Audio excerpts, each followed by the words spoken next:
Inilah Injil suci menurut Lukas. Yesus memasuki kota Yeriko dan berjalan melintasi kota itu.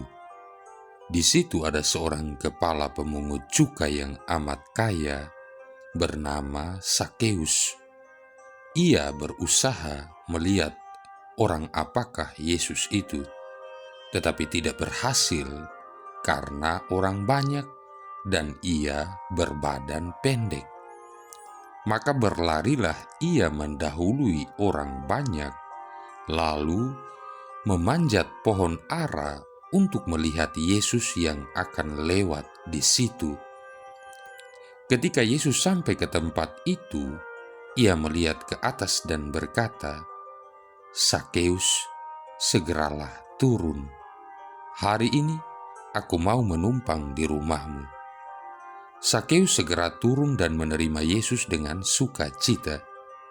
Tetapi semua orang yang melihat hal itu bersungut-sungut katanya, "Ia menumpang di rumah orang berdosa." Tetapi Sakeus berdiri dan berkata kepada Tuhan, "Tuhan, separuh dari milikku akan kuberikan kepada orang miskin. Dan sekiranya ada sesuatu yang kuperas dari seseorang, akan kukembalikan 4 kali lipat." Kata Yesus kepadanya, "Hari ini terjadilah keselamatan atas rumah ini, karena orang ini pun anak Abraham.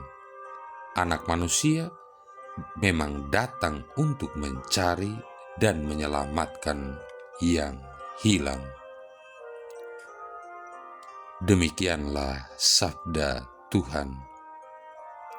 Saudara-saudari yang terkasih, Anak Manusia memang datang untuk mencari dan menyelamatkan yang hilang.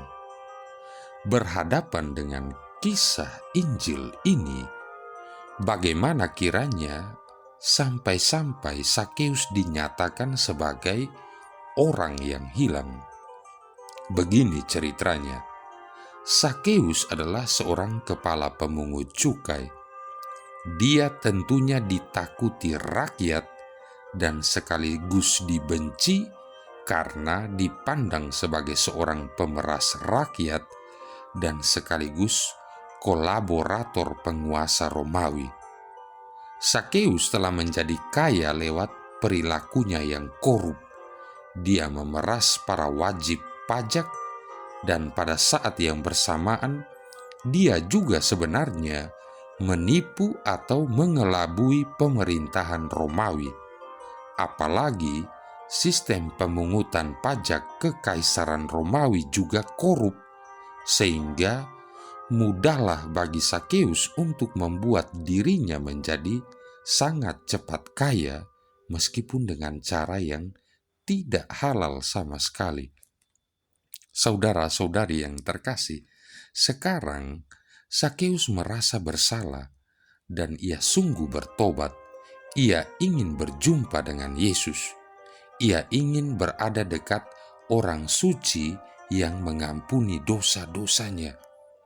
Si kepala pemungut cukai ini lalu berkata kepada Yesus, "Tuhan, lihatlah, setengah dari milikku akan kuberikan kepada orang miskin, dan sekiranya ada sesuatu yang kuperas dari seseorang, akan kukembalikan 4 kali lipat." Di sini kita menyaksikan bahwa Sakeus kali ini tidak berbohong. Ia mengatakannya dengan tulus, karena ia tentu tahu bahwa Yesus tidak pernah takut untuk mendamprat seseorang yang omong doang. Karena memang sebelum itu Yesus telah mengidentifikasikan para pemuka agama Yahudi sebagai para pembohong serta mengekspos celote penuh tipu dan kemunafikan mereka. Cerita tentang Sakeus ini menggambarkan pertobatan sejati, malah merupakan ilustrasi terbaik perihal pertobatan yang sejati. Sakeus membuat pengakuan dosa, Namun sebelum Yesus memberikan absolusinya, Sakeus membuat resolusinya yang begitu tegas. Jadi, tidak banyak artinya Allah mengampuni kita apabila kita tidak memiliki niat untuk memperbaiki kerusakan yang telah kita perbuat. Saudara-saudari yang terkasih, tidak sedikit umat yang mengatakan bahwa pengakuan dosa dalam sakramen rekonsiliasi tidak banyak artinya karena tidak mendatangkan kebaikan bagi diri mereka. Barangkali pernyataan ini mungkin ada benarnya juga. Namun kalau begitu halnya, maka semua itu disebabkan karena orang mengabaikan aspek yang ketiga dan yang merupakan aspek terpenting dari sakramen rekonsiliasi, yaitu reparasi atau tindakan perbaikan. Penyesalan yang mendalam, pengakuan dosa, dan reparasi atau tindakan perbaikan, ketiga-tiganya ini sangat diperlukan untuk suatu pertobatan sejati.